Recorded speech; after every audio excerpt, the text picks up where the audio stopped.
Good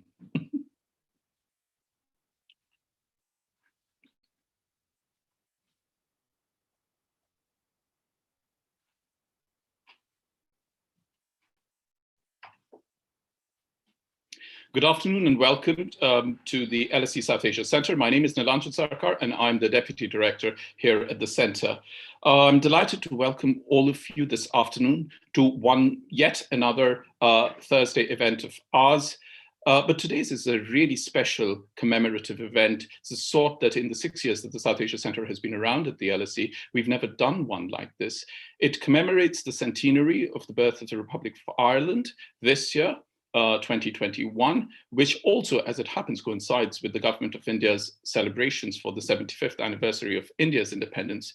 And we at the Centre thought that it would be a very good idea to try and look for a link between these two countries and do an event that is interesting and speaks to a variety of issues. So I am especially delighted to be able to not only host this event at the Centre, but also to bring together such a fantastic panel of speakers whom I will introduce shortly. But before I do that, very warm welcome to our audience who have joined us from all time zones across the world, and for which we are very, very grateful. We have a very loyal audience, and every time, depending on the events we do, we get a new battery of audiences for the event. So thank you very much that you've shown up to this event today.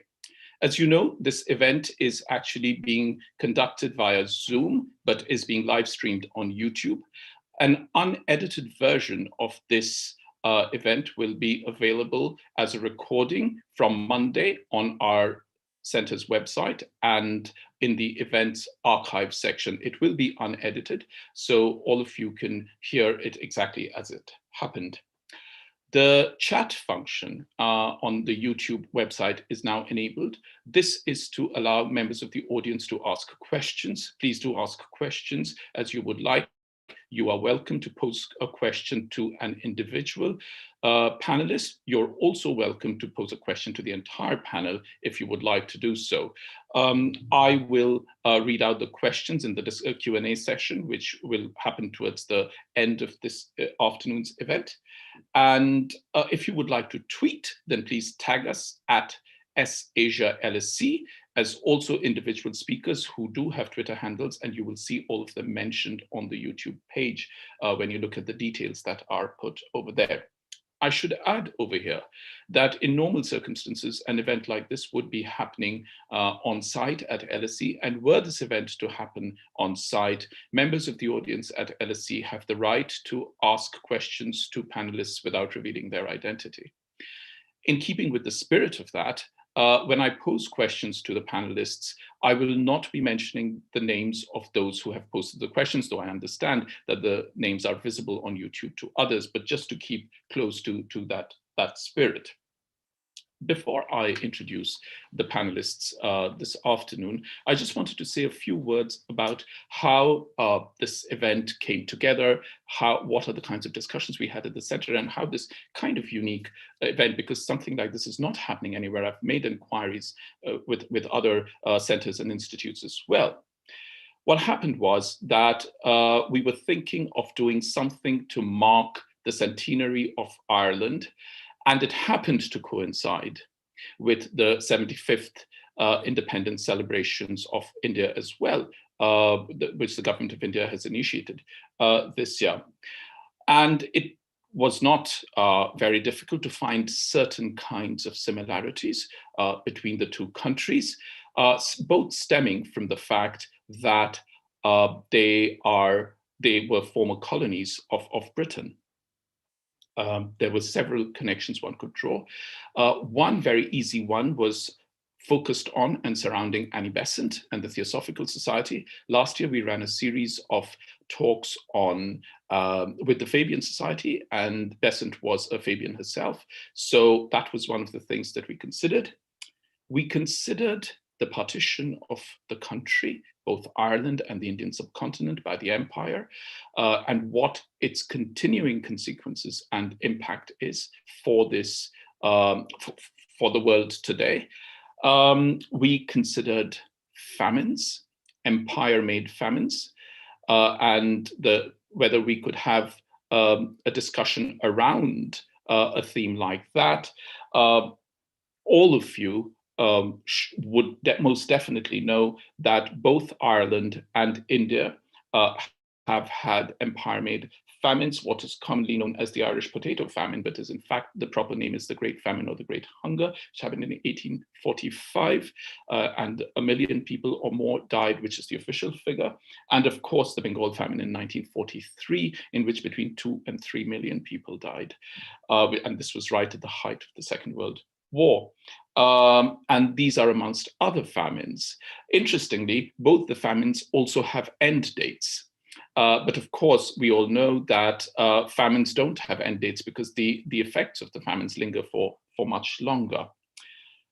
There was also the possibility of doing an event on the diaspora, on the Irish diaspora in Britain and the Indian diaspora in Britain. Both countries have huge diaspora populations, in England in particular. And so we moved from one theme to another, to another, to another. But we were very, very key. And each of these is important, and each of these is relevant and continues in its relevance, and would make for a fantastic theme for discussion.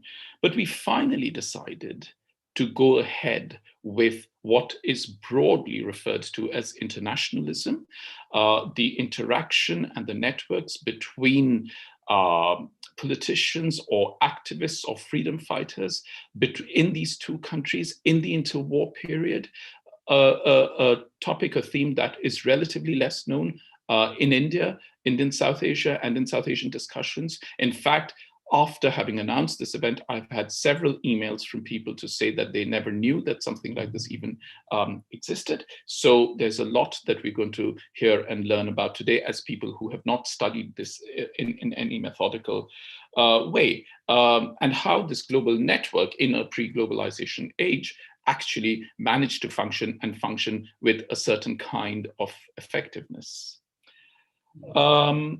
Lastly, I'd like to say something that actually makes Ireland unique in this comparative scenario, which is, unlike India, which appears very prominently in imperial nostalgia in Britain, even today, Ireland, in fact, rarely appears as part of imperial nostalgia.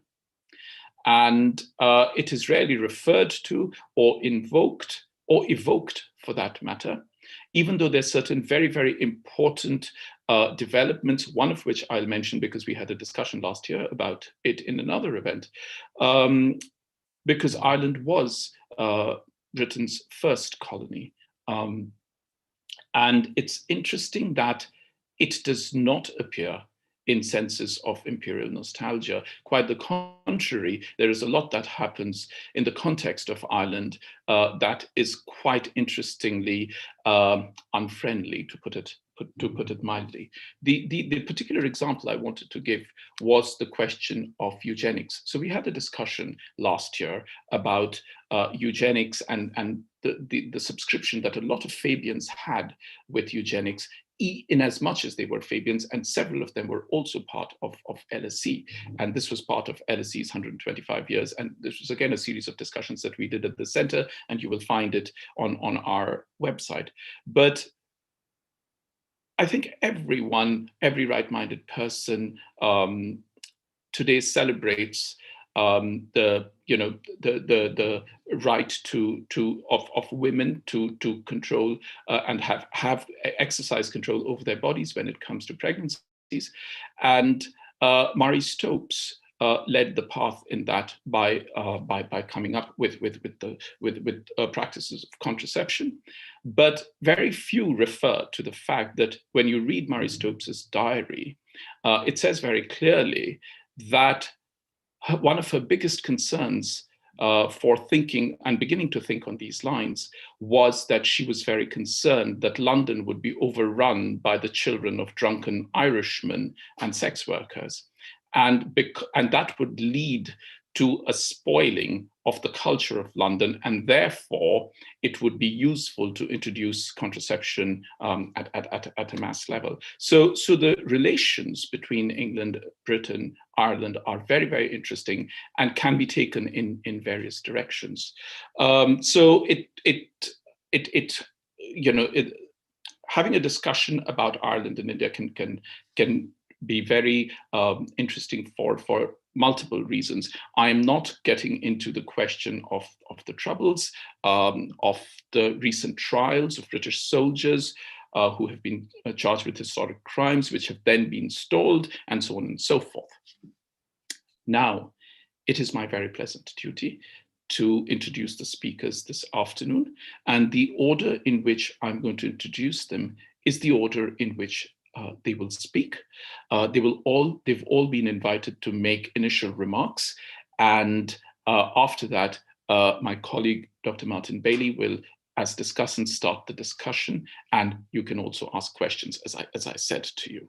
Okay. Disha Karnad Jani is doctoral researcher in the Department of History at Princeton University and has a particular interest in and has published on internationalism.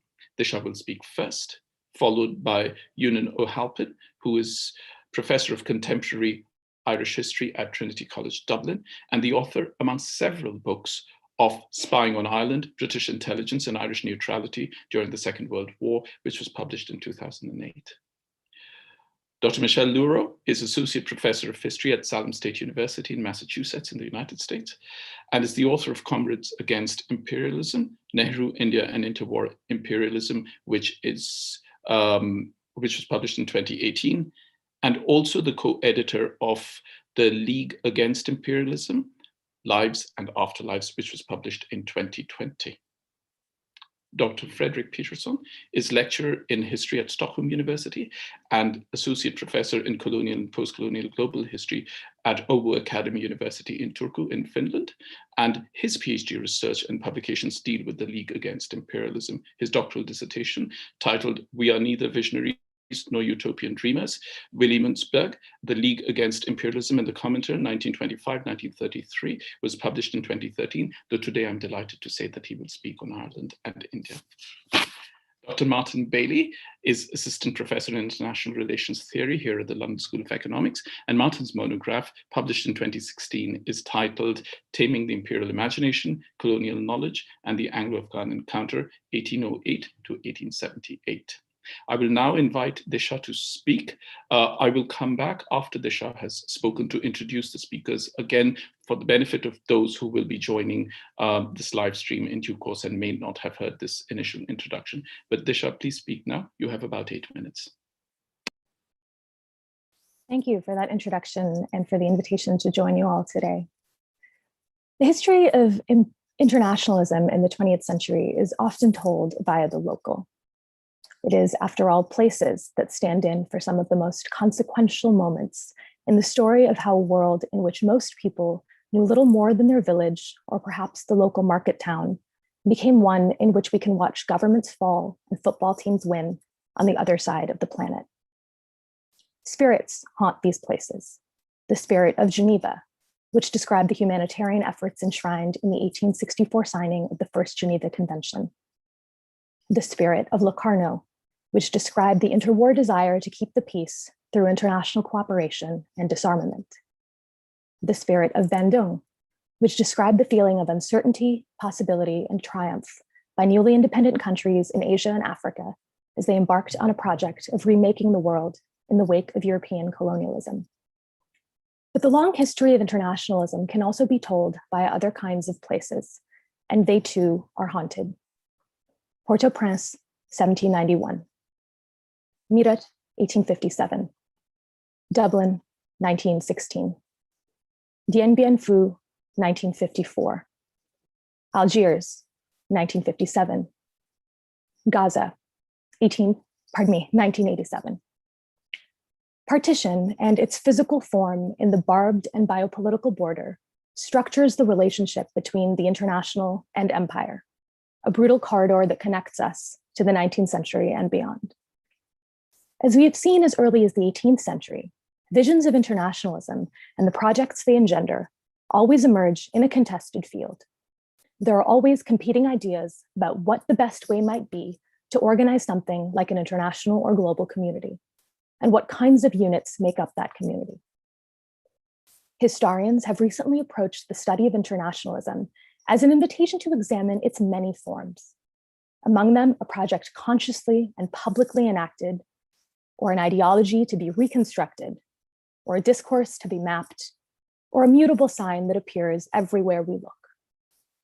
Among the projects of internationalism that animate the first decades of the 20th century, one of the most striking shifts comes about with what some have described as the tipping point, or at least the very beginnings of it, from a world of empires to a world of states, with the mediating and sometimes oppositional institution of the international organization structuring that relationship. Among the aspirations of these internationalists has been the pursuit of a planet connected via global government, or at least governance, a series of scientific, economic, bureaucratic, and technical ventures, sutured together by communications technologies and new institutions. Instead, and alongside, historians such as Imao Bangamoran, Natasha Wheatley, and Kate O'Malley have shown how internationalism and empire met at the seams where race women internationalists, Central European jurists, and Indian and Irish radicals thought and moved. The assumption that something like the international was the sole purview of a particular politics has also been stridently written against, as Glenda Sluga and Philippa Hetherington have recently shown in a special issue on liberal and illiberal internationalisms. Since the Atlantic revolutions of the 18th century, calls for self-rule have joined claims for representation and political independence, with the desire to control the terms of and gains from land, labor, and capital. Disaggregating the distinction between political acts that are intended to carve out a polity and its ability to, quote, make its own decisions, at once runs up against a series of questions. Who is included? Who is excluded? What makes one claim legitimate and another illegitimate? The first decades of the 20th century saw myriad attempts to square the circle. The League of Nations functioned in the realm of governance, law, and arbitration, a cry from the revolutionary politics of many members of the League Against Imperialism. What is striking about the terms of the discussion for many in the latter camp is the specificity of how this problem is staged. Participants in the internationalist and anti-imperial projects of the interwar years were often grasping at once at statehood, naming national independence as among their aims, while rejecting the apparatus by which it was upheld, the prevailing system of international order. And so internationalism as mere fact, as a word to describe the rising tide of something inevitable and uncontested, something that emerged as technology, trade, and time shrank the planet, this has largely ceased to be a useful analytic.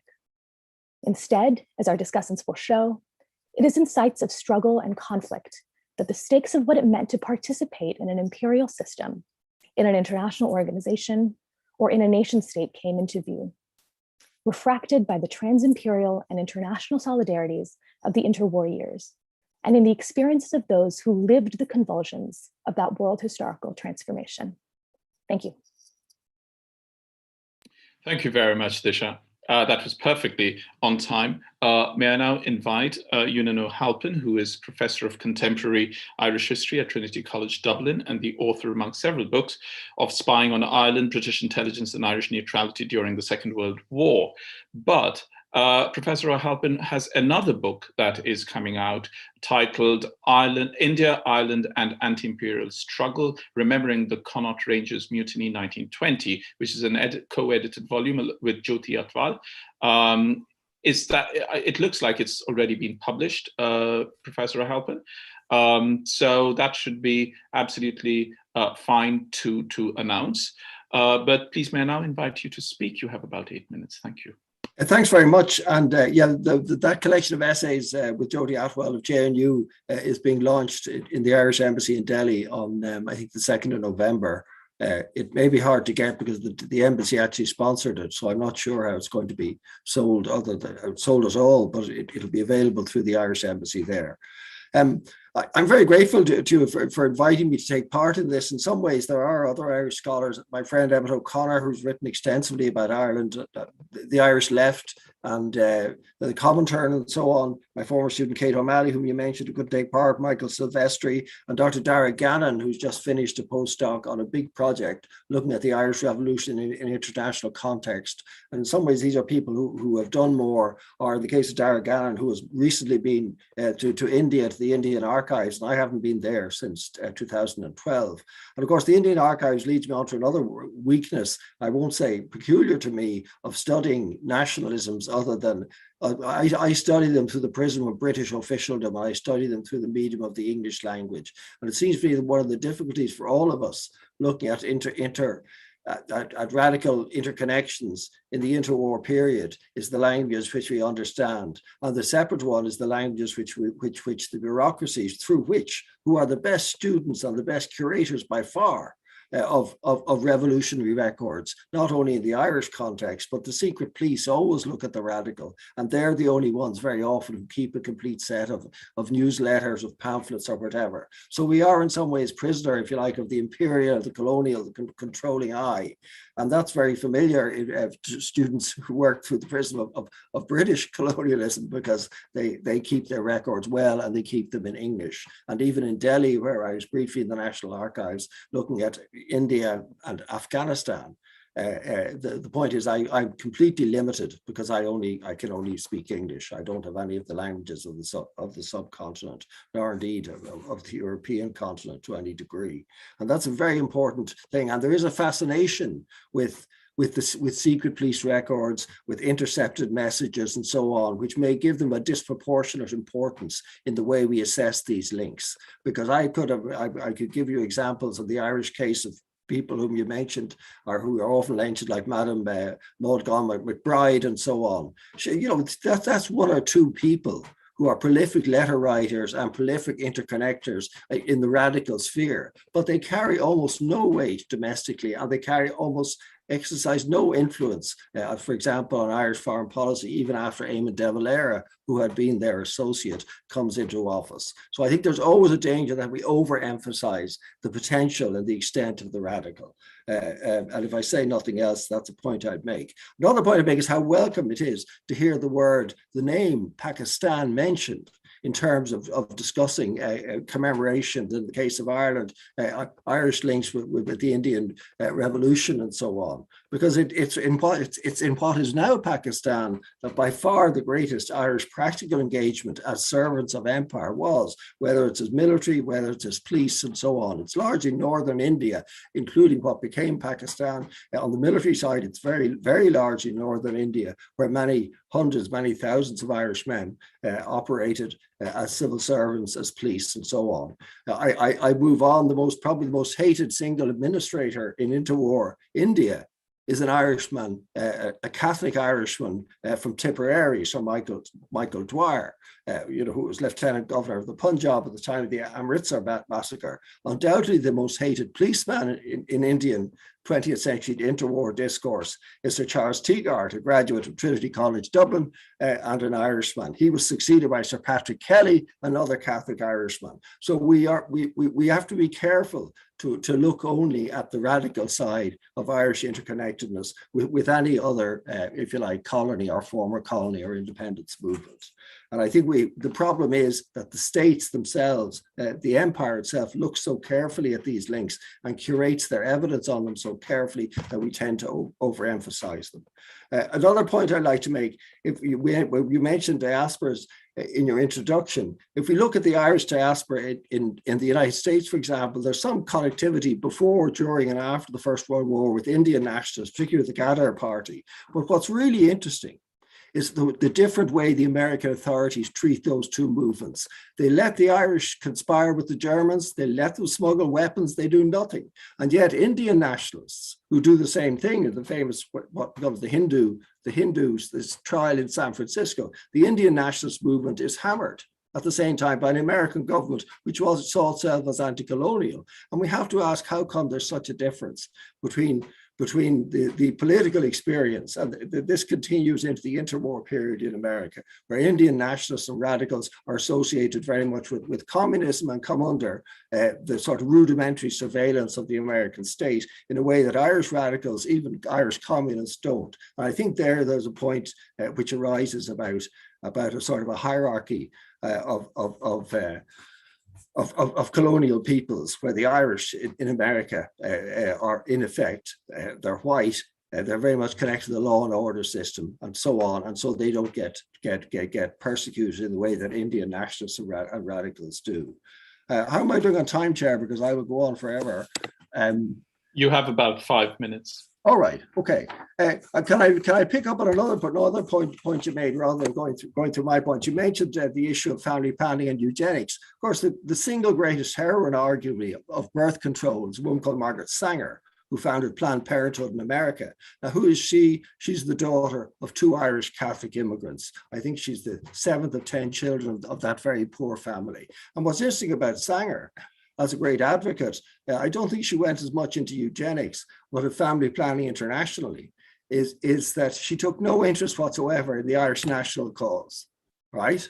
Where even though she's Irish American, she's Catholic, she's from an Irish American district, she doesn't go into the Irish national struggle and so on. She's not interested in that. And I think that's a dimension of diaspora activism. And I suspect it will be the same in the Indian and wider Asian diaspora, that many of the most progressive people are ones, ironically, who don't get focus on the specifics of their homelands struggle for independence and to shake off colonialism, but take on other issues and things. And I think it's a pity if we frame our discussion simply in terms of anti-colonialism, as distinct from how is it that within diasporas other radical spirits emerge and radical ideas, which sometimes in effect contest what those seeking independence would want.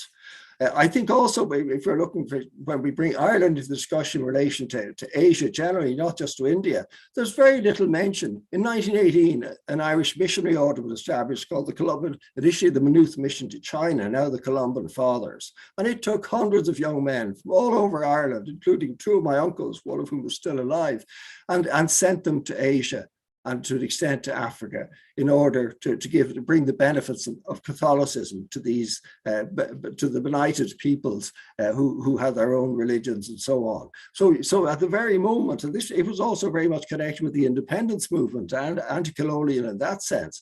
But on the other hand, it was bringing, and essentially what one might argue, a very European type of religion, and trying to impose it with the support of colonial authorities across the world on the different places. For example, the Philippines, which of course was under American colonial domination until 1945, if not subsequently.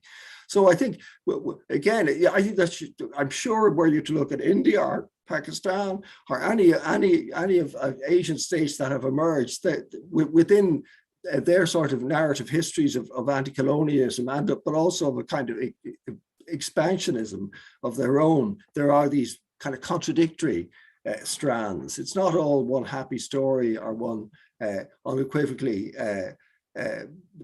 It's not the case that movements which become states are themselves instinctively emancipatory once they become states of other peoples who are also struggling for independence. And that, I say that as an Irish citizen who watched a video promoted by the Irish Diplomatic Service 2 years ago, looking for votes which we got to get a seat on the Security Council. And you would swear from that all the Irish have ever done since becoming independent is promote the interests of the developing world and so on by peaceful means, and always in sympathy with the aspirations and with the economic interests of the developing world. And I can assure you, as a country which has only reluctantly now agreed to increase our baseline corporation tax from 12.5% to 15% in relation to multinationals, that Ireland as an independent state has always pursued what it sees as its own interests.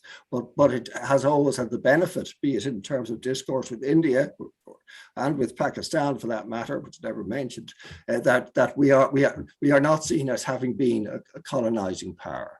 But it doesn't mean we are noble. intrinsically more noble than cruel Britannia.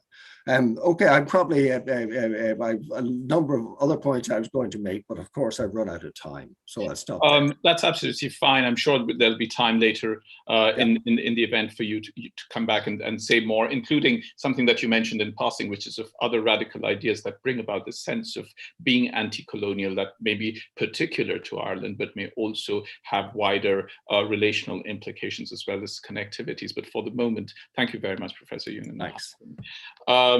Our next speaker is Dr. Michele Louro, who is Associate Professor of History at Salem State University in Massachusetts in the United States, and is the author of, and now I'm going to say it carefully because the last time I tripped over the words, so my apologies to you, Michele. I'm going to say this absolutely correctly now. Michele is the author of Comrades Against Imperialism, Nehru, India, and Interwar Internationalism. The last time I said interwar imperialism. So I'll say it again. Comrades Against Imperialism, Nehru, India, and Interwar Internationalism, which was published in 2018. Michele is also one of the co-editors of a volume titled The League Against Imperialism, Lives and Afterlives. With apologies for my first error, Michele, you have about 8 minutes. No worries. First, I want to thank you for this invitation. I'm really excited about the conversations that we can sort of generate in our comments. And I have to confess, the title of my book was actually going to be The Interwar World instead of Internationalism. So I appreciate the sort of slip in thinking about the alternatives to the book itself. And I also just want to note that a couple of the speakers here, Disha and Friedrich, are also contributors to the volume on the League Against Imperialism. So I'm excited to join them as well.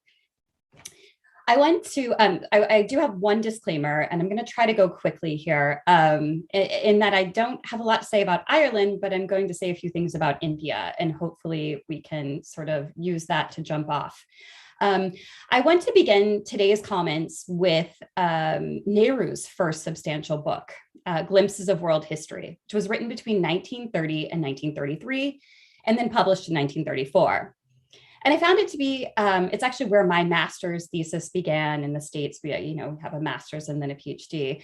And I began by looking at this book, and I found it an interesting intellectual choice, an iconic nationalist figure at the height of anti-colonial struggle who decided to write over 1,000 pages of world history rather than a book on the Indian nation. And more than a decade later would pass before he wrote a history of India, Discovery of India, published in 1946. And much later, in 1954, a then Prime Minister Nehru spoke about the value of world history and explained that in writing Glimpses, and I want to quote here, the whole picture of the world appeared before me. This attempt to write compelled me to think and helped me in my thought processes. I wanted to have a world perspective in which I could see India. I thought that was really striking and profound. It reveals the rich interplay between India and the world, and by extension, nationalism and internationalism that my book tries to highlight, Comrades Against Imperialism, that people like Glinda Sluga, who's already been mentioned by Disha, also mention. So I want to consider this interplay, both in the ways that the world shaped India and also in the ways that India shaped the world. So to talk about how the first aspect, how the world shaped India, I draw on my first book, Comrades, which argues that the world Nehru imagined in Glimpses was an anti-imperialist one, shaped by his experiences and also his leadership within the League Against Imperialism. In the years, and I'm not going to talk a lot about the League Against Imperialism because I think Friedrich might do that. But in the years before writing Glimpses, the League Against Imperialism offered Nehru what I consider a pedagogical experience, prompting him to consider the global conditions that produced colonial oppression and capitalist exploitation within India and beyond India. Inspired by the League, Nehru drafted resolutions within the Indian National Congress and articles for Indian audiences that encouraged a global framing of the national struggle. And he set out, in his own words, to train and prepare his Congress colleagues for world events that would render nationalism an insufficient creed. By the 1930s, the Congress Foreign Department, which Nehru helped to establish, had really begun to institutionalize anti-imperialism in the policies, positions, and history of the Congress. And I've written more recently a few book chapters on the Congress Foreign Department. And I just want to mention that this is an archive that's largely untapped by historians. And it really speaks to, I think, the need for more research on Indian anti-colonial nationalism and its internationalist dimensions and the ways in which internationalism and nationalism have this really fluid relationship in this particular moment in the interwar period. But what I want to spend the rest of my time doing is talking a little bit about the other side of this, right? As the anti-imperialist world had shaped India, India likewise shaped the anti-imperialist world. And I think this is an often neglected point in international histories of the interwar period. While provincializing Europe has been a driving force for post-colonial scholarship, histories of interwar internationalism lag behind, particularly in accounting for perspectives and agency outside of Europe and the United States. And I just want to, sort of mention that Disha has already sort of talked about how historical actors from the colonies in India and Ireland were already well aware of what was at stake and being included and participating in this kind of internationalism. But I was really struck by a set of conferences and symposia I went to in 2019, which in many ways seems like a really long time ago and also yesterday, depending on how you weathered the pandemic. But I attended and presented at a number of conferences that marked the centenary of the end of the First World War and the emergence of interwar internationalism. And in most of these venues, it was the League of Nations that emerged as the primary subject of nearly every paper, as if interwar internationalism and the League of Nations were interchangeable, while internationalism became a history that privileged only the voices of the great powers in Europe and the US. And actually, I would say that these same tendencies can be found in scholarship on a different kind of internationalism, international communism, which often focuses on the ways colonial actors, Indians in particular, were shaped and informed by, supported, or deviated from communist directives and ideas that came from Moscow and created in Moscow. So in other words, international history remains external to India and Indians, or the colonized more broadly, something for the colonized to react to critique, to support, to appropriate, or to deviate from. India and Indians don't shape international history in these kinds of global histories. And this is where I think our discussion in my book on Nehru and his crucial role in supporting and bolstering the League Against Imperialism can be seen as a way of decolonizing interwar international histories. By this, I mean decentering the primacy of Europe and the United States as the sole subjects and sources of interwar internationalism, while also recognizing the critical role played by the colonial world and anti-colonial movements in shaping such global ideas, institutions, and networks. How did India and Indians account for the making and unmaking, the contests, the debates of various internationalisms of the interwar period? And in the case of the League Against Imperialism, I've argued in my book and in my other book chapters that Nehru played a crucial role in fundraising and organizing for anti-imperialist internationalism. He provided feedback and input alongside Europeans, Americans, and Indians across the world, and also the Irish.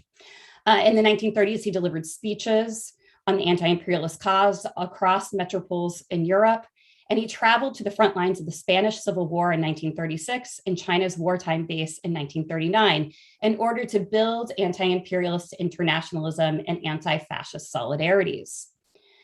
So there's no dearth of empirical evidence of sources that Indian anti-colonial activists like Nehru were significant in building, shaping, constructing internationalism and international history.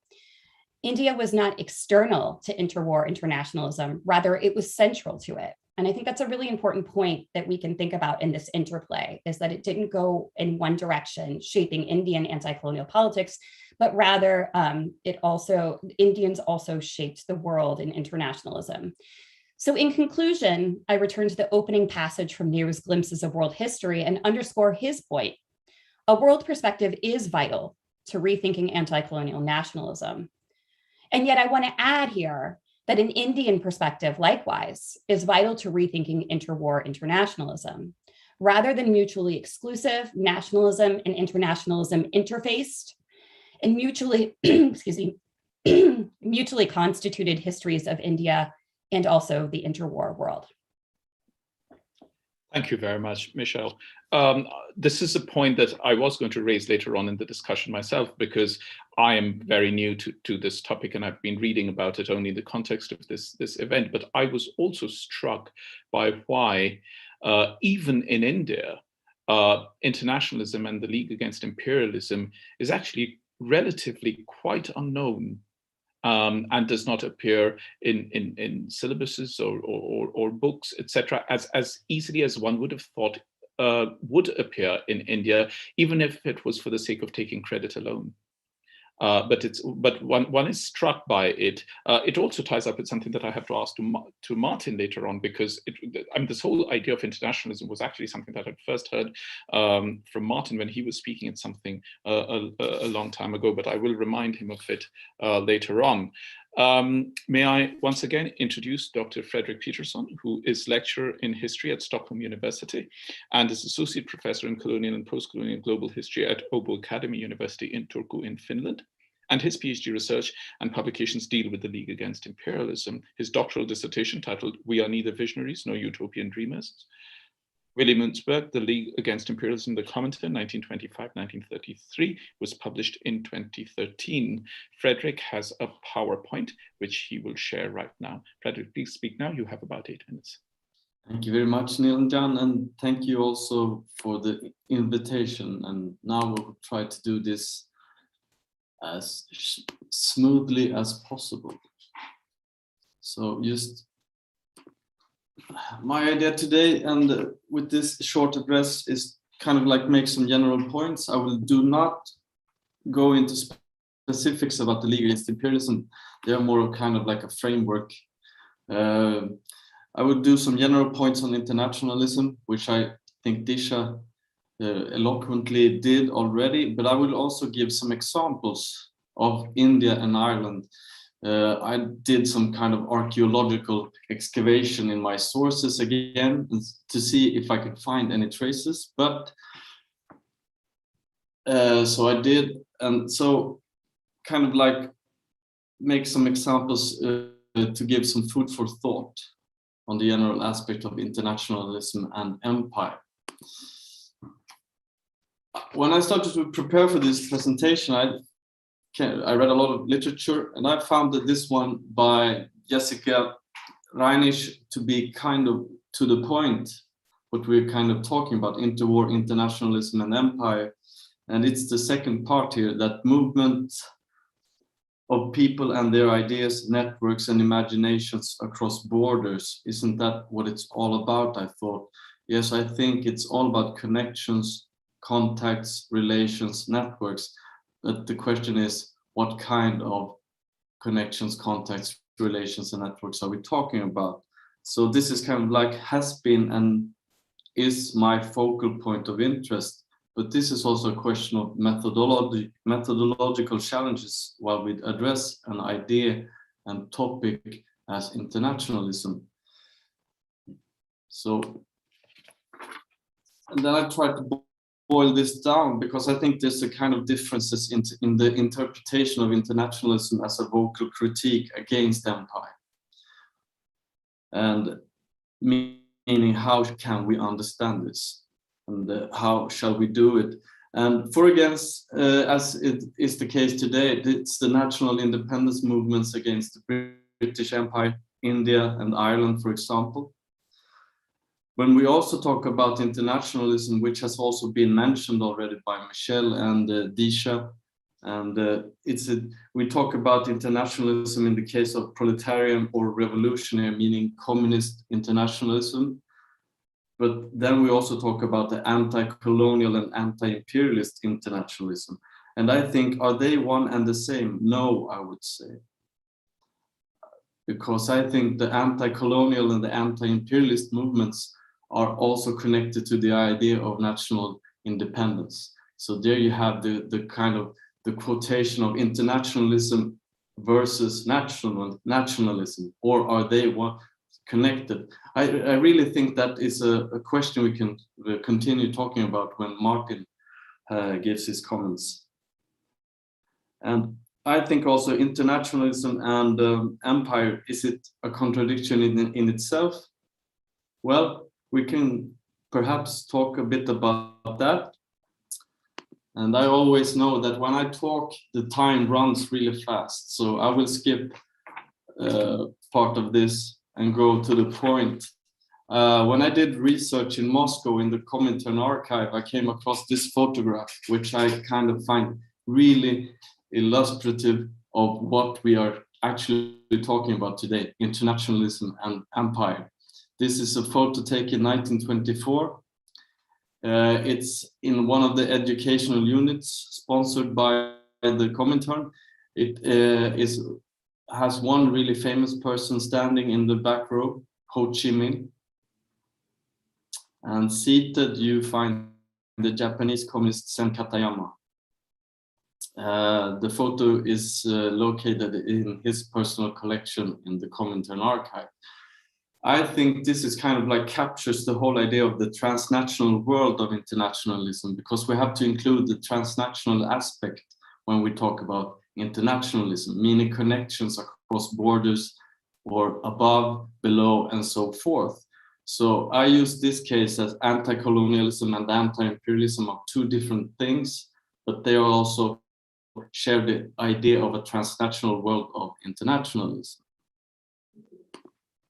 And since my focus has been pretty much one organization, the League Against Imperialism, I have come across a cross-section or varieties and multitude of different organizations. So this is kind of like a couple of examples, just to show you the kind of multitude and different aspects of anti-colonialism active, especially in the interwar period, but also before and after, meaning in the post-war world.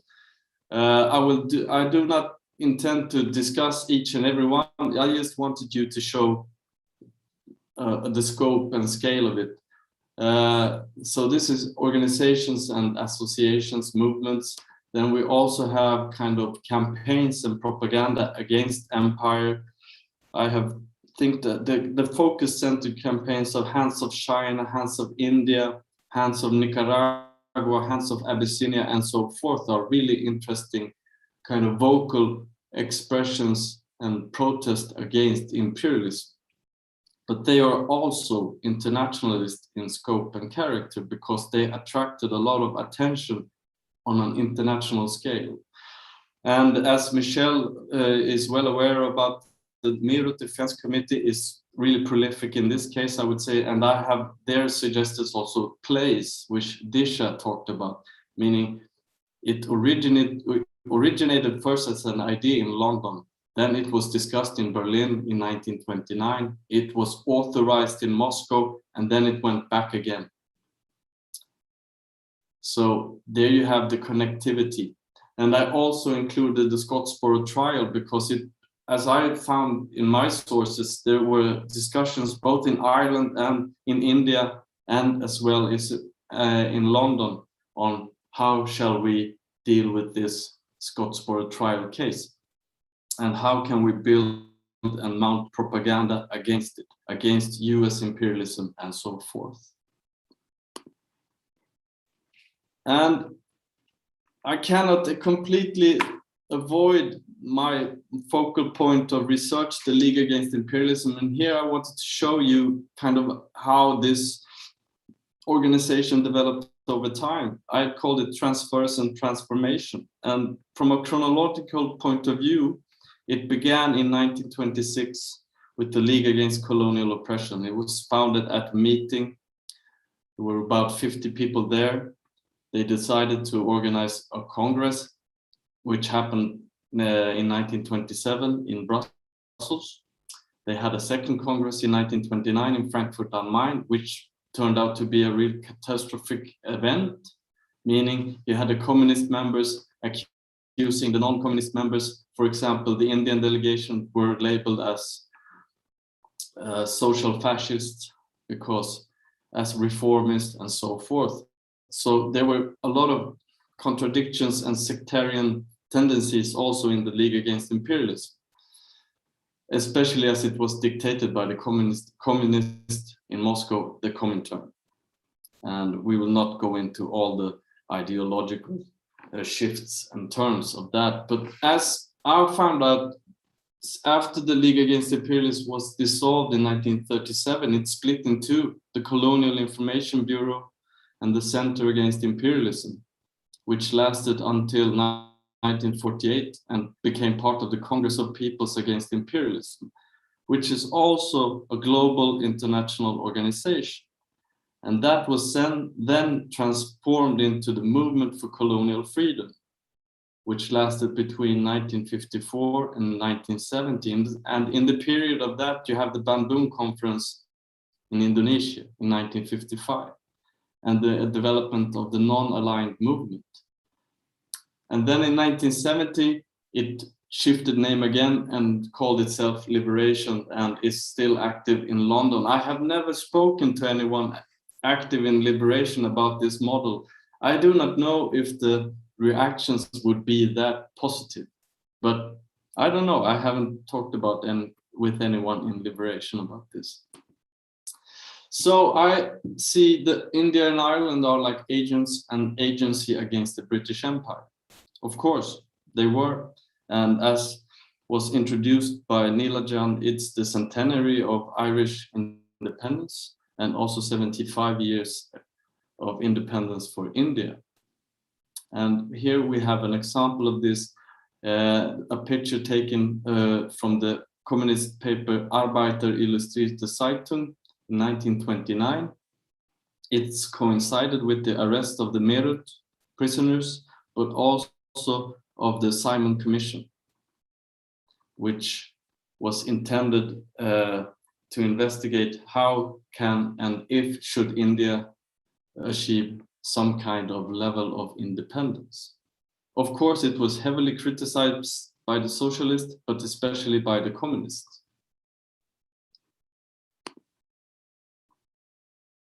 But there are also longer connections back, if we stretch back before even when the First World War wasn't over, and that we have the India Committee, also called the Berlin Committee, and the Friends of Irish Freedom, which were active in Stockholm in 1970 to address the question of how can we achieve national independence and the right of self-determination. And here we have two key actors, the Indian nationalist revolutionary Virendranath Chattopadhyaya and Thomas St. John Gaffney, who had been working at the American consulate during the Great War. He was kicked out because he expressed pro-Irish attitudes, and then he became part of the Friends of Irish Freedom and had an office in Stockholm for a brief period in 1917.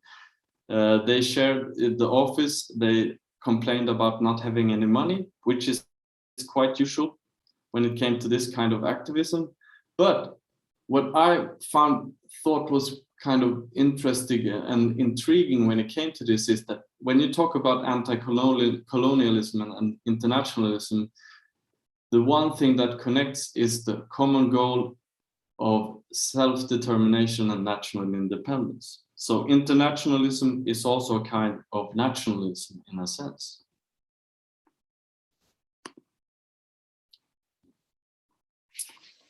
How much time do I have left, Nilajan?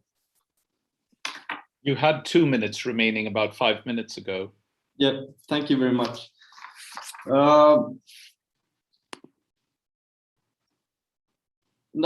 Also, when I prepared for this, I thought about scale, because India is very frequent especially in the framework of the League Against Imperialism. So I started to compare presence at conferences and so forth. So I found this example of the Second International Congress Against Imperialism, which took place in July 1929. And this is the list of attendees. And if you look at India, there were a lot of people representing India and different Indian organizations. There were none representing Ireland in 1929. There was only one suggestion of including one person representing Ireland in the executive committee of the League Against Imperialism, and that was Charlotte Despard, the forefront of the suffragette movement.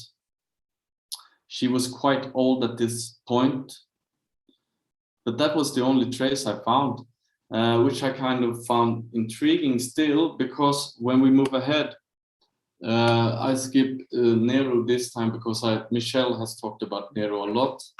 But then in 1931, the League Against Imperialism had a meeting in Berlin. They tried to resurrect their executive committee, and Sean Murray from Ireland attended the meeting and held a short speech. And as you can see on the document, which is taken from the digital Covington archive, he delivered a short note on how the situation was in Ireland in 1930-31. And he kind of like made a striking point, I thought, meaning Ireland is also a victim of Versailles. And then we have, which I always find very interesting, the League of Nations is a really crucial part in this narrative when it comes to definition and understanding the question of internationalism and empire, especially in the interwar period. Because the League of Nations were really formative, they defined the world, and it introduced the concept of liberal internationalism. But what did that really mean for the colonies and the colonial world? Of course, Sean Murray, he had been in school in Moscow. He was what you could say, becoming a Stalinist at this point in history. There has been some written about him. I think that Eunan knows more than me about Sean Murray, perhaps. But I think Sean Murray is a really interesting figure in this story. Because then I came across this, the Lie Secretary Reginald Bridgman published a really critical letter to, and he sent it to Vithalbhai Patel, where he criticized him of cooperating with the Irish group. And the main point of Bridgman's argument was that why don't we come together and work together instead of creating fractions? Well, I think one of the reasons for Bridgman's comment is that the League Against Imperialism at this moment were in shambles. They had a really tough time.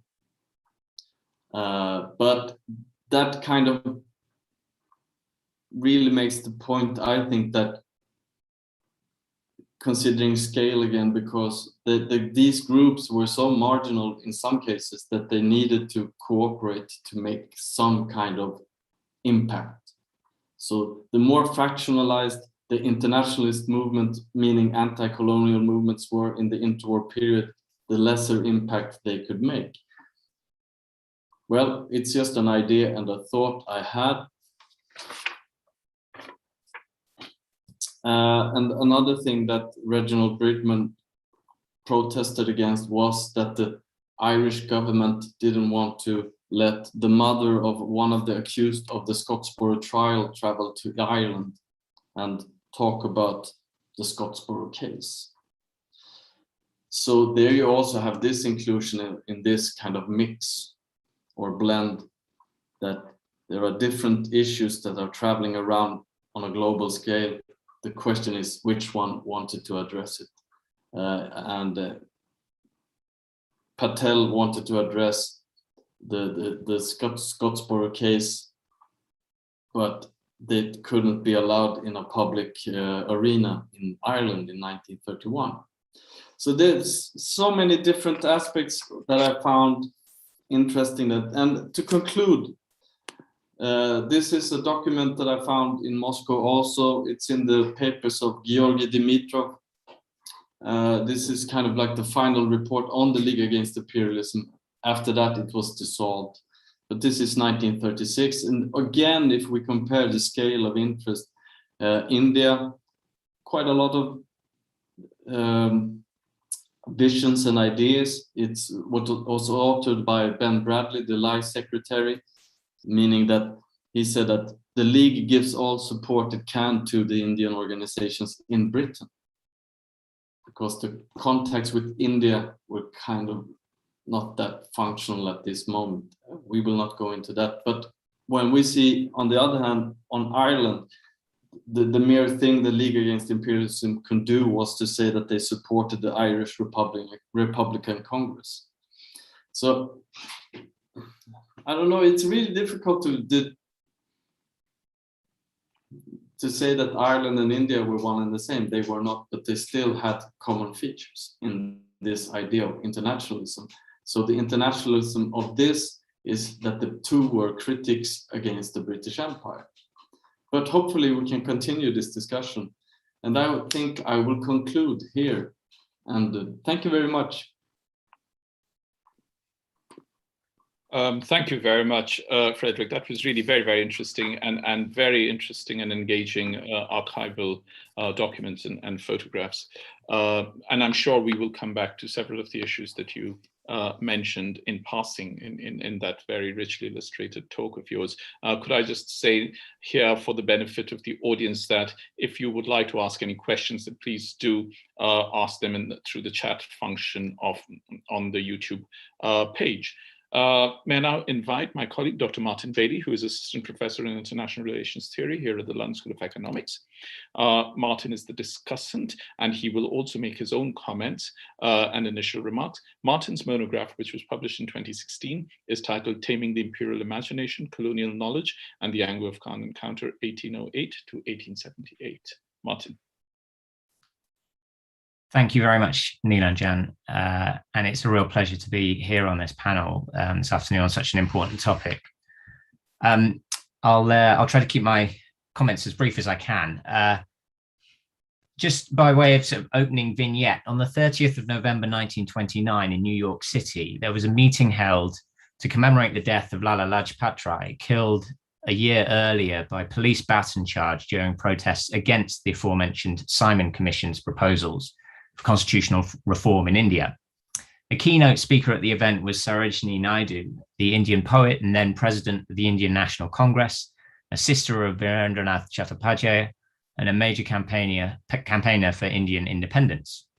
The report of the meeting was a result, one of these surveillance reports, being carried out on her during her US trip by British intelligence. And as that report noted, in attendance at the meeting were a host of anti-imperial activists, including the chairperson, Columbia law professor and peace activist, George Kirchwey, a known collaborator with Sinn Féin. The Reverend J.T. Sunderland, a close confidant of Gandhi and Nehru, addressed the audience that derived from a host of New York-based pressure groups. The British informant reported on the rallying cry of the meeting that England and the USA could never be at peace until India is free, the same rhetoric adopted, as the collaborator noted, by Sinn Féin with regards to Ireland. And this meeting offers a glimpse into the sort of transnational worlds inhabited by interwar anti-imperial internationalists, including those we are speaking of today. This is a world not bounded by the categories we've often used to cut up various streams of internationalist thought: socialist, liberal, anti-colonial, communist, and so on. And what I want to propose is that what we've been seeing in recent years is a sustained return to questions of internationalism that expands the scope of this concept, its chronologies, and the possible histories that might fall under this category. A key moment in literature terms for this was Glenda Sluga and Patricia Clavin's 2016 edited volume, Internationalism's A 20th Century History, in addition to their expansive work on this topic. And the challenge this volume mounted to a narrow conception of internationalism against the dominance of communist and/or socialist renderings. Now, what they acknowledged had been overlooked in that edited volume were the more anti-colonial histories that we're speaking of today. And area-specific specialists and global historians are increasingly filling these spaces. This includes the work of the panelists here today, and in addition, a host of scholars, including Caroline Stolt, Harold Fischer-Tine, Ali Raza, Maria Framka, Francisca Roy, the list goes on. And I've mentioned those specializing on South Asia in particular, but many more beyond this particular geographical focus could be named and have indeed by the panelists.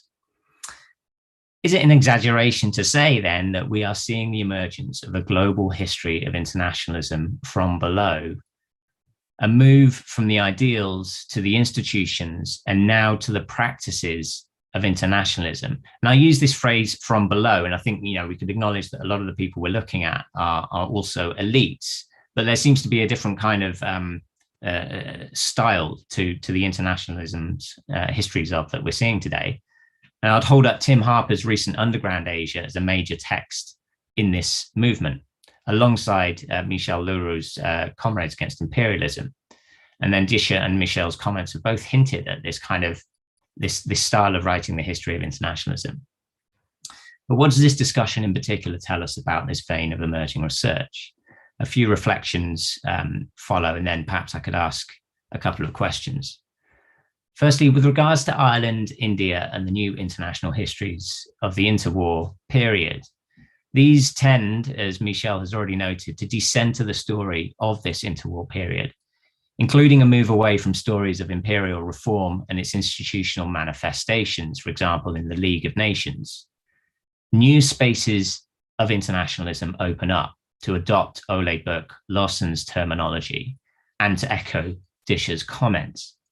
A frequent theme here is the manner in which activists operated within imperial networks and even agitated from the belly of the beast, as it were, from imperial metropoles. We also see a move to global entanglements of independence struggles and their transnational origins. For example, the arrival of many Indian independence activists in New York that seem to catalyze Indo-Irish affinities, as well as many other that we could speak of. As part of these entanglements, enter wider topics of partition, diaspora, labor movements and their exploitation, environmental degradation, famine, and racialized immigration practices. We can also note an expanded timeline of interwar internationalism, in inverted commas, which, as we can observe, is itself a Eurocentric chronology. And this is particularly important when we're considering Irish-Indian solidarities, I would suggest. Anti-British Indian groups operating in New York, for example, first forged connections with Clan na Gael in the opening years of the 20th century. Indeed, meetings of the secretive group apparently used the entry password of India. Editions of the US-based Gaelic American newsletter would carry pro-independent material. And these affinities would, of course, evolve and the geographies of activity would shift, but the lineages and ideas of anti-imperial internationalism were forged in these early years of the 20th century, before the more familiar stories of World War I, the League of Nations, and interwar internationalism. And we can probably reach further back in terms of the motivating histories behind these movements back into the 19th century. Now, I'm going to pose a few possible questions to the panel, although I'll leave it up to them as to whether or not they engage with them. The first question is what, and this has been already sort of hinted at, what type of international activity was this? There's a tendency to see it as simply anti-colonialism, but what does this mean? And does it exhaust the possibilities for describing this activity? And this is a return to one of Frederick's questions. We see alliances, for example, with sympathetic states and even imperial powers as one of the strategies. And I'd point to Chris Manjafra's work, for instance, on Indo-German entanglements, or David Motadel of LSE's work on the authoritarian moment, the global authoritarian moment here. There seems to have been a deliberate strategy of unsettling from below through solidarities with like-minded groups, concentrating their activities in safe spaces, and strategic alignment with the powerful.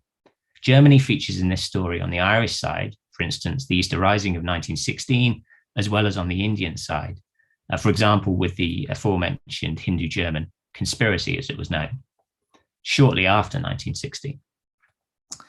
Perhaps when we read these campaigns together, we can get beyond Harold Fischer-Tinay's description of Indo-Irish collaboration as largely ambivalent. A second question here then, how can we read anti-colonial paracolonial internationalism into the story of world order transition at this time. And here I show my hand as an international relations person. Power transition, a major theme in IR now as we seek to make sense of our present moment. But what of anti-colonial radicalism? Was this part of Frederick Cooper's laudable but failed narrative, or are we seeing a revision to that story of failure? In particular here, what about the intellectual affinities that united these two movements, including their constitutional ambitions? And then a final question, if I may.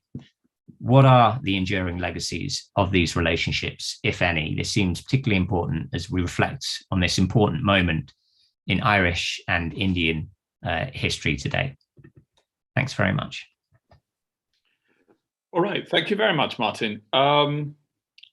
Who wants to offer to begin to answer some or all of them? I'm going to add a rider to just one of Martin's questions. I have a series of other questions of my own, and there may be people in the audience who may ask questions, but the question that I did want to ask was that, and it actually goes back directly to what Frederick said and Michele said, is the whole question of whether internationalism and its anti-imperialist form potentially translates it into becoming a form of nationalism, which was a point that Frederick made quite forcefully. But shall I put someone on the spot and say, will you answer, or will someone be willing to answer? Michele? All right, I'm on the spot. Sure. No, these are great papers, great discussion, great questions. Thanks, Martin. And so I guess I'll start with the last question, sort of this relationship between internationalism, anti-imperialism, and nationalism, and all these isms, really, in many ways. And that's really sort of where my project, I think, began, was thinking about sort of such an iconic nationalist and trying to understand why Nehru was seen as an internationalist, and yet we didn't really understand what internationalism meant to him. And for me, I think internationalism and nationalism were so interconnected. In many ways, nationalism was never, or national sovereignty was only a certain aspect or dimension or part of a broader sort of internationalism that included political independence for other colonies, seeking sort of, national sovereignty, as well as greater social equality. I think some of the more interesting things that Nehru says in the 1930s have to do with socialism and communism. In many ways, he never became a party member. He didn't even join the Congress Socialist Party. And yet he goes out sort of in 1936 on this tour of India to advocate for what he called socialism. And then in one particular speech explained that socialism and communism were really the same thing, but everyone's afraid of communism. So it's really interesting. I think for the most part, if we think about these new international histories of the interwar period, I had sort of a difference. I had 3 different papers I was going to write for this actual presentation, and I scrapped one. But I liked this sort of thinking about the categories that we use to understand this moment and how ineffective they are. The categories of socialism, communism, anti-colonial nationalism are quite ineffective in thinking about the interwar period, which is far messier, that resists the kinds of conceptual categories that we as historians are using to think about more broadly a history of what I would say the later 20th century after the Second World War. And so, and I also want to build on Friedrich's point about internationalism and anti-imperialism sort of being distinct in some ways, international communism and anti-imperialism. And I'm glad he sort of mentioned that, because anti-imperialism, I think in some ways, particularly if we look at it from Nehru's perspective, was far more flexible, as are his politics and his ideas about anti-colonial nationalism and the world. So I hope that kind of gets at some of the question. I think that we're all working through a really difficult moment in terms of tracing ideas, tracing ways in which people see solidarity and they see their politics. And I think Disha actually did a really nice job of sort of explaining that as well. I'll stop there and I'll let anyone else sort of build on that, think about some of these other questions. Yeah. Sure. Would you just like to say anything about, in response to Martin's direct question, the first one, which is, do you think that by the same logic of what categories or categories of analysis we are employing, or as I often say, deploying to understand our archives, the use of international exhausts the potential of what is available to decipher? And or is it that is it a misnomer, or is it what we should mine further but to make it more nuanced and make it, I mean, just for about that word, and then we'll come back to you. Sure. I mean, I think so. In my book, I talk a bit about how internationalism, I think, is a somewhat effective term in thinking about internationalism in the interwar period as being ideologically flexible. As in that, if we look at somebody like Nehru, and he's just a really great example, when he comes to become prime minister, he's a diplomat and he's engaged in interstate relations, and he's the head of a state. Whereas the internationalism that he and his comrades against imperialism are engaged in, it was sort of the flexibility in which one could seek statehood and nationhood, and also those who sought to, in many ways, dismantle it, in terms of sort of thinking about the relationship between international communists and socialists and nationalists, right? So I think what's really, really rich and interesting about, in particular, the late 1920s, is the fact that they could see this, they could build solidarity and affinity across projects that ultimately would come to come into conflict in terms of, I think Disha wrote about this in our League volume, right? If you see the story of international communism and anti-colonial nationalism to the end, they become oppositional. But what's really, really interesting, I think, about internationalism is that it brings together different projects in a way that boundaries between them were often ignored and worked across, transcended. I don't use transnational, but it's primarily because I'm trying to understand my historical actors and the ways in which they use these words in their own times. And in their own times, internationalism meant this blending between sort of the global and the local, national and international, anti-colonial and anti-imperial, in ways that it's difficult, but I think internationalism speaks to that. Disha, did you want to come in to say something? I mean, you can respond to what was being discussed just now, but also to the issues that Martin raised, or for that matter, anything that the other speakers have said. Certainly, thank you. This has already been such a rich discussion, and I'm so grateful to be a part of it. I guess I'll say two things, one on method in the archive, and the other on some of the categories that seem to be at stake here, and that have been useful to me in trying to figure out what's at play. So my dissertation project is an intellectual history of the League Against Imperialism, but of course in these conversations and in trying to kind of go after the precursors and the afterlives, it becomes clear that one site for trying to figure out what may have been at play and what later becomes ossified as the vehicle for something like liberation or something like freedom, we can often find in this moment that people have described as effervescent, or Michele just described as flexible in the 1920s and 30s, inside of these articulations of protest or of disruption, or of the aim of, before you can forge something like a political form to be the vehicle for liberation, the aim of disrupting the current international order. So for example, Eleni Santim-Zaleka has written a wonderful book about a different period in a different place, about the 1960s and the student movements in Ethiopia, and is located incredible articulations of scientific socialism and Marxist theory in an active student movement, an active protest movement. And she and many others have done precisely this, to kind of find,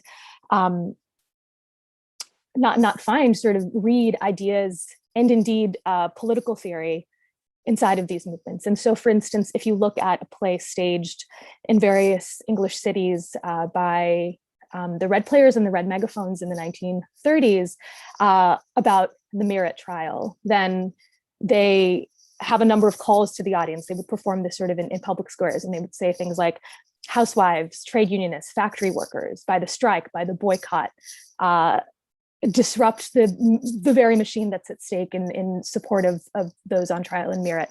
And so the specificity of naming certain kinds of working people and naming certain kinds of technologies of protest, I think can help us understand what kinds of futures people were grasping for before what the historiography has told us is a moment of the closing of certain kinds of futures and the crystallization or ossification, whatever metaphor you want to use, of a particular kind of object that ends up being a vehicle afforded for these dreams of liberation, which is the post-colonial nation state, which itself, as we have seen, is an architect of very many kinds of, if not repression, then genocide. So this moment can help us, I think, as we read the archive creatively, find, if not answers, then gestures to the question of, if you think that a boycott, or if you think that a strike, or if you think that a nation state will make you more free, then what is it that you think the relationship between a political subject, like an anti-imperial or anti-colonial person, and some kind of political form that might exist in the future? What is that relationship? And so the people here, and many others have kind of written creatively about where we might find that. And so that's, I guess, what I would say to that question of what is opened and what is closed when we look to internationalism as a category and as an analytic. Eunan, did you want to come in to comment on anything, or if you wanted to speak very briefly about your new book, which we didn't have the chance to talk about? But one of the things that I did want to draw your attention to was that while you were speaking, you referred to a battery of other radical ideas as well that come within this ambit of things. And it's not just, this being the South Asia Centre, it happens to focus on South Asia along with Ireland, but that the Irish were in various other places in South Asia as well. One question that I have in mind is actually, I'm beginning with posing it to you, but it actually is addressed to all of you who deal with archives, but especially to Frederick. And it actually comes from a very 16th century position, which is something that I'm dealing with now. And it's a word that Michele used in passing just now, which is that, is it that as historians dealing with archives of whichever century, we have almost a natural or a diabolical desire and tendency to want to search for a certain kind of modern clarity and order in what we then retrospectively see as messy? I mean, it's a word I've used elsewhere to describe 16th century archives, that it's messy because I'm spending too much time trying to figure it out, and I'm mildly annoyed. And therefore, is it messy because it's messy to me? That it was that senses of order and decipherment, and I know that's not a word, it's almost something we in modern academia, we've been trained to do, to search for what happened. I mean, why do we not ever consider that it's possible that we may never know what exactly happened? Well, I couldn't agree with you more in relation to archives. But if you comment on that, Eunan, the other thing I wanted to mention to you also, and this is again for other people as well, is that if we are to take only Ireland and the Indian subcontinent, as we get closer and closer to 1939 and the outbreak of the Second World War, nationalism, however you're going to translate it into your work, they were also at different stages of evolution and engagement, both unto themselves and vis-a-vis the empire. And whether that has anything to do with the way in which it had an impact on this global network of engagement or not. But Eunan, please speak now. I don't really know where to begin in some ways because there are so many different things. I'll just make a general point. First of all, I think if you're looking, whether it's an Irish or Indian or whatever engagement with the sort of international smorgasbord in the interwar period, you have to be careful. Just because somebody sits at the table to eat, it doesn't mean they're going to eat the entire menu, as it were. And I'll give you an example. Tell me if you can see this. Can you see that? Yep, we can. Okay, Nehru. I'll explain what it is. It's a copy of Nehru's autobiography signed by him. I gave it to a library in Belfast in 1996 after the IRA tried to burn it down. But it's also signed by a man in Irish, Donal O'Brien, who's Dan Breen, right? Whose book became famous in India, My Fight for Irish Freedom. There are references to it, for example, in the Indian oral history of independence in the Nehru Library. But Dan Breen, here he is. He's happily, he has a copy of Nehru's book, signed by Nehru. He puts his name on it himself. They're shared. He's deeply critical of British policy towards India and so on. But he's also, at the same time, he's anti-Semitic. He's passionately, even in 1945, pro-German and pro-Nazi, and he's worried, he says, that when Roosevelt and Churchill win, the white races will be no more. So he's a racist as well. And yet he's quite happy to link himself with India. Why? Because India is against Britain. Right? That's it. Full stop. Now you'll have other figures like Sean Murray, an interesting figure, but of astonishing unimportance in Irish politics. He really is a micro figure, even in the tiny community that is the Irish communist left. And again, in some ways, it's interesting, but does it actually matter that he is there vigorously in the common firm putting forward ideas? Because he is ultimately part of a struggle within the souls of Irish communists between internationalism, in their sense, Moscow-centered internationalism, and Irish republicanism. And the mainstream anti-state Irish Republican movement, the one who don't recognize De Valera, once De Valera comes to accommodate himself to the treaty and so on, they don't take the communists seriously. So we have to be careful all the time, because people turn up in international events and in national frameworks and exchange ideas. It doesn't follow that A, that they're enormously significant, or B, that they have a coherent set of ideas. And even if we go to Nehru, who Michele mentioned earlier, it's ironic now today, if you look at it, Nehru's a Kashmiri. Look at what's happening to Kashmir. What's India done to Kashmir in the last 2 years, right? And so on and so on.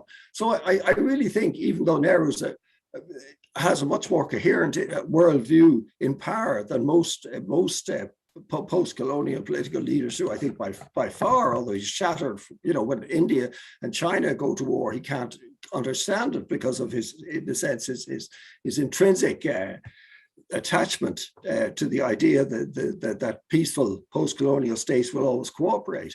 But I think I'm just very concerned that we will, in some ways, not that we won't take the articulation of a sort of internationalist benign world too seriously, but that we have to be careful that we do that. It is in practice, it is highly contingent. It's highly eclectic engagement by any individuals, and the ones who are most engaged, like Madam McBride, she's all over the place, but she could scarcely count for less in terms of Irish politics than that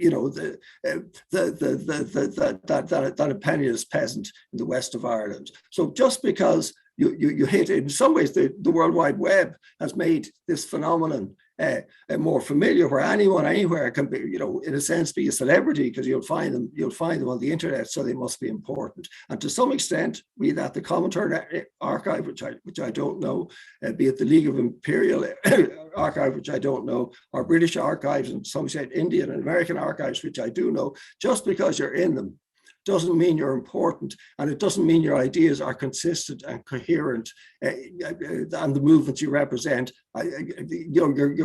People tend to take the bits they like at the time from a kind of smorgasbord of what appear to be coherent and benign ideas about a better world. Thank you. Thank you very much, Eunan. Frederick, Are we caught in categories and labels which are self-exhausting of the potential of what we are talking about?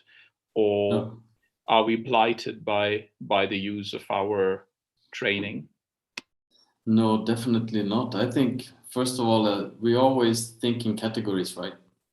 So I think we need categories to kind of like frame an understanding of what we're trying to do. And Eunan has a really good point that we have to be careful of not picking out the best pieces that kind of fits kind of a world view or something. I think the challenge is to understand what are we really dealing about, and then we can, as a historian, one of the first things we need to do is to think in context.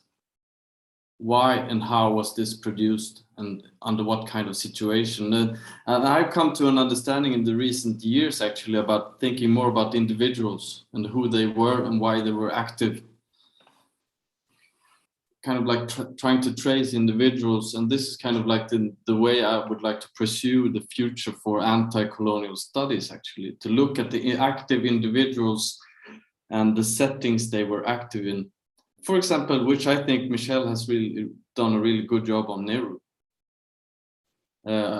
Speaking for myself, I've tried to trace the German communist Willy Münzenberg, which is kind of like an enigma still. But there's also the risk of creating myths. And I see kind of an attempt at doing and creating Willy Münzenberg as a myth, which I think is kind of dangerous. They were living people, but who were they and why did they do this? So, and that's why categories are essential, and that is also why we need to go to the archives. And you said, Nilanjan, the messy state of being in an archive, trying to understand it. It should be, because once in the beginning it's messy, and then we start to work. But focus more on the individuals. I think that's one kind of direction we can understand these categories of anti-imperialism, which is not the same as anti-colonialism, I would say. No, definitely not. There are two different things. We should never say that they are one and the same. They might share the idea of internationalism, but then we also have to include nationalism. You see where I'm going? I do. But they overlap and interact with each other, I think. And perhaps that is kind of one step on the way. Sure. When I was talking about categories and about messiness and this, that, what I was referring to more was actually something about how one could possibly,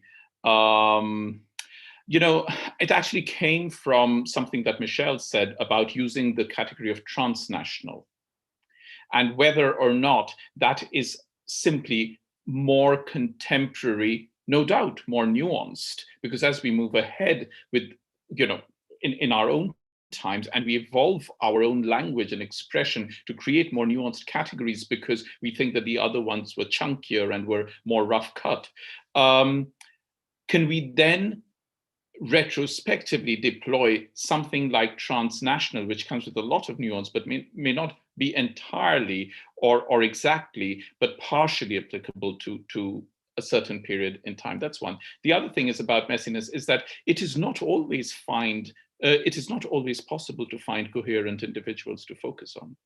That is another thing about the nature of archives. But your point is well made and very well taken. Martin, did you want to come in and say a few things?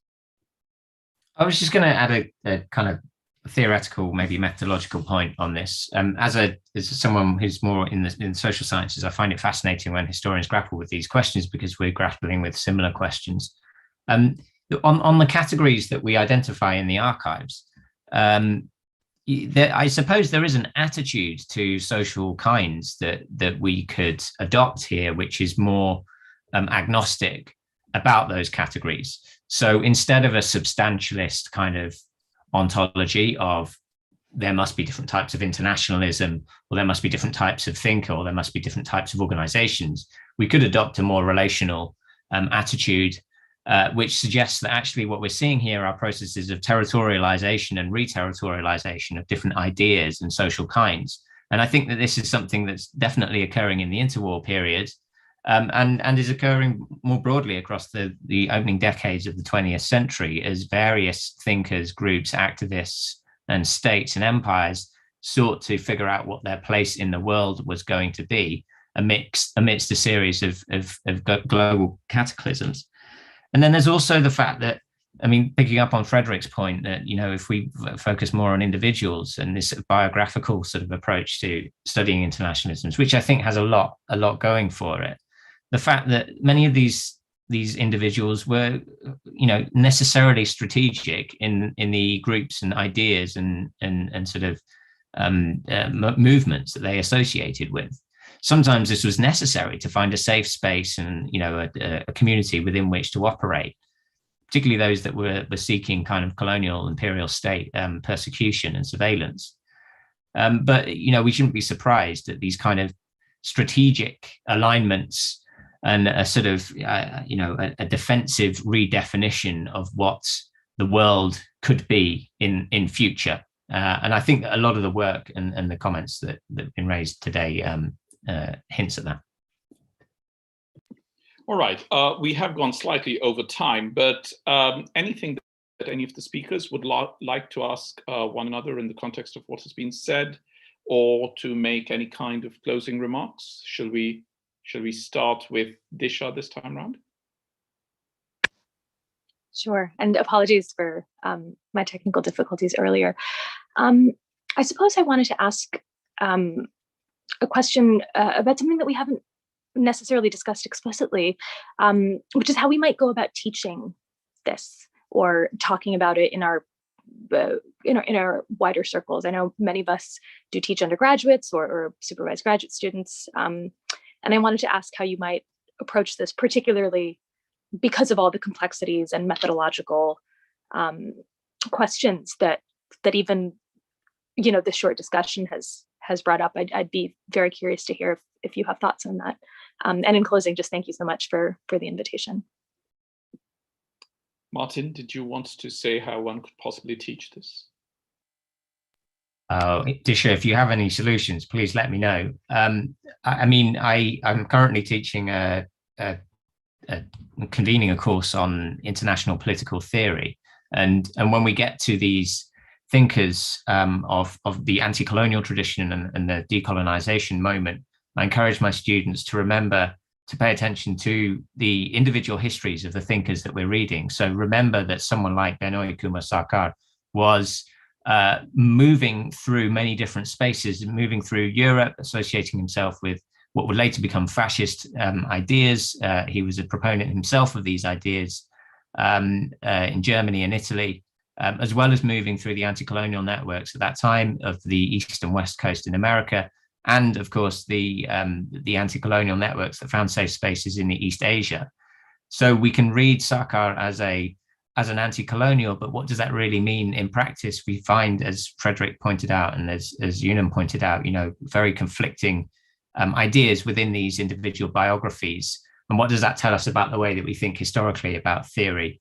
That we need to be much more critical about these very easy kind of definitions of international political thought. And I think that applies to internationalism as well.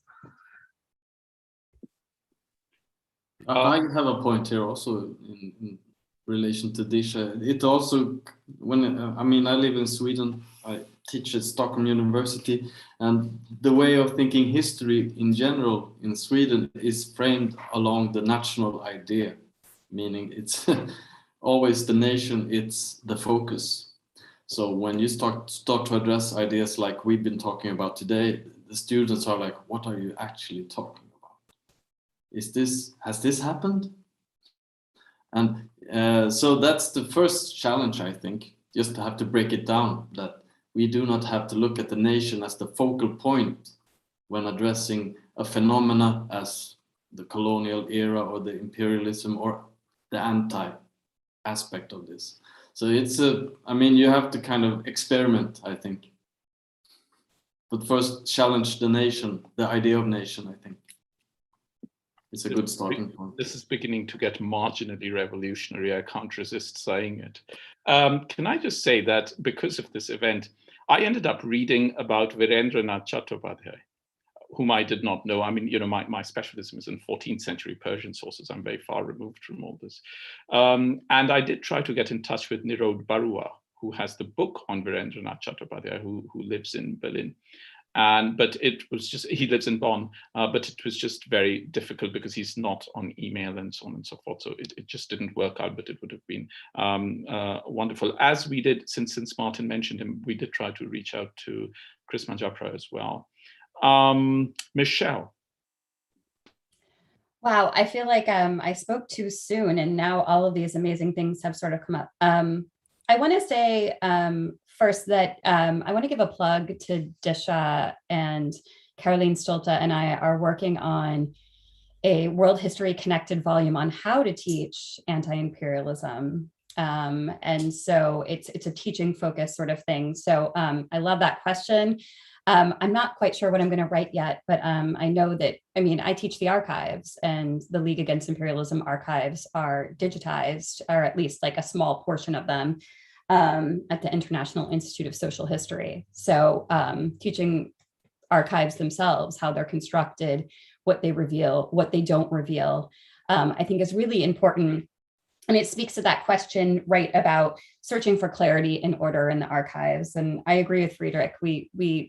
We're trying, you know, it should be messy. We are trying to piece together a different moment, a different person's perspective, a different institutional perspective, and sort of overlaying that is sort of teleology, right? And that's really, I think, one of the central points that I try to make about Nehru is that from the vantage point of 1947 and after, we want to read onto Nehru the history of the Indian nation, right? Because that's what he's sort of known for as prime minister and whatnot. I went to a lot of conferences as a grad student and spoke about this topic, and I got a lot of comments like, Nehru's just really an international, or really a nationalist. He, you know, this internationalist doesn't matter to him. And so it took me a long time, and perhaps too long, to get my book out and say, look, these are the international ideas. They were really central to the kinds of ideas he had. And that they weren't necessarily coherent. I think one of the important points that I make about Nehru in the 1930s is, in fact, he is supporting the League of Nations and anti-imperialism in efforts to combat fascism and promote peace and avoid another world war. And so they are messy, they're contested, there's a lot of debates. And so I agree sort of with this idea that there isn't a coherency. And finally, individuals. I'm actually working on a project on this right now. I am looking at Agnes Smedley, who was the romantic partner of Chatto in Berlin. And I think one of the interesting things about her sort of relationship, well, just thinking about friendship and intimacy in these spaces. My book, the title of my book, Comrades Against Imperialism, is about the comrades that Nehru came into contact with. One of the reasons why I don't talk a lot about Ireland is because he didn't write and correspond with a lot of Irish nationalists within the League Against Imperialism framework. But he was often drawn to the people he met in these spaces of internationalism, of anti-imperialism. And that's sort of what came to be part of the book, like Roger Baldwin of the American Civil Liberties Union. He developed a friendship with him. Roger came to visit him as prime minister and actually critiqued him as a prime minister for his policies in the Northeast. So friendships, intimacies, interracial relationships, I think, are really crucial, and they're something that evades or are elusive to the archive. So in thinking about where I'd like to see these sort of thinking about internationalism and anti-imperialism, what's happening behind the scenes?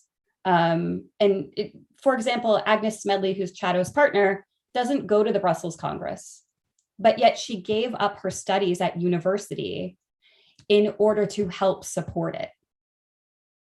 But because she's not there, she's not in this official archive, but she played a tremendous role in the history of the League Against Imperialism. So I just want to say not only individuals, but also some of these other ways in which relationships and connections are formed outside of the archival documents are really important, I think, to move forward. Eunan, you have the last word. Having had a long career in teaching, is that what is an ideal way to start teaching this? Or as Frederick said, is it possible to decenter the nation? And I think you have to, one thing you have to do is put in the state as well as the nation, because the state has embodied, for example, the post-revolutionary Irish state, which De Valera, becomes the iconic leader of in 1932. It is not coterminous. It's no longer coterminous with the Irish nation or with the aspiration of the Irish nation, not only because of partition, but because of intrinsic political ideas. And I would argue that the same probably holds good for India or for Pakistan, for that matter, right? So I think you need the state as well as the nation in there, as well as this very important point, because Martin pointed out earlier, the tension between the national and the international, which is really very powerful. The other point, and Michele actually touched on it, I think we haven't yet touched on something which is race, and race is a big qualifier, if you like, in international, in terms of internationalism and discourse on internationalist discourse, generally, even in the interwar period. And it's certainly a big qualifier from the point of view of the surveillance type agencies who look at all this kind of thing, whether it's Agnes Smedley's relationships, with a non-white man or whatever. These do turn up disapprovingly in secret police and MI5 records, police records, FBI records, Bureau of Investigation records, and so on. So this very particular element of race is there, not only in terms of the associations amongst individuals, but there is a wider subtext. I think I mentioned, in my view, Indian conspirators, if you like, got it harder than Irish conspirators in America, in a sense, precisely because of the issue of race, I would have said. And I think that African conspirators, I doubt if they got anywhere using the United States as a base, because whatever about Indians, at least, but in terms of racial hierarchy, there would have been a tolerance for them as compared with what the American justice system then would have termed Negroes and so on, because they were worried about what Marcus Garvey and ideas of black power, what we now call black liberation and so on. But I think race is an important part of it, and not only the heroic part of internationalism where race no longer matters and we recognize the sins of white colonialism, but also race as a qualifier in terms of individuals' engagements with and movements' engagements with this wider, this kind of smorgasbord of nice ideas. Thank you. All right, thank you very much. I'm very tempted to ask Frederick one last question, if you can answer that briefly. We're 17 minutes over time. If you do want to begin with decentering the nation, and I hear you very clearly when you say it, how would you begin to articulate something like anti-imperialism or anti-colonialism or nationalism if the way to sensitize newer generations to wider global networks of activities or consciousnesses is to begin with decentering the nation? Well, that was a big one to answer in a small way, I think. Well, first of all, the idea of the anti-imperialism, is, for me, when I try to read it and understand it, is that it's the critique against the empire as an idea and practice, which is then connected to the national state and nationalism. And the anti-colonialism is more the kind of the critique against the practices which was taking place in the colonies. Still an ongoing thought in my mind, but I don't know, it's really difficult, I think, to give a really short, specific answer. Maybe we should have another session What do you think? Maybe we should have another session on a lot of things that were talked about today. I just wanted to raise, like Michele mentioned, I have going to start a new project which focuses just on the biographies of anti-colonial activists, which I will kind of circulate a call for papers in the coming days. So keep an eye out for that. I think a couple of you I would like to have your contributions in that, but we can keep that discussion after. Sure. Martin, did you want to say something, or were you waving to us? Very quickly, if I can put a plug in for the Millennium Conference, which is happening this weekend from tomorrow. Millennium is a PhD-run journal that's done very well in international relations for a number of decades now. Their annual conference, which is only £15, and there are fee waivers for many, including scholars from the global south. The topic this year is reimagining the international, and deals with a lot of the conversations that we've been having today in a broader frame. So I'd highly recommend it. Great. Thank you very much. This has been absolutely fascinating. I think we can all agree that this has been very, very interesting, and for me at least has been far more interesting than I had initially imagined it to be, and I have only learned from all of you today. Disha Karnad Jani, Michele Louro, Frederick Peterson, Eunan Halpin, Martin Bailey, and the audience. Thank you very much, and goodbye. Thank you.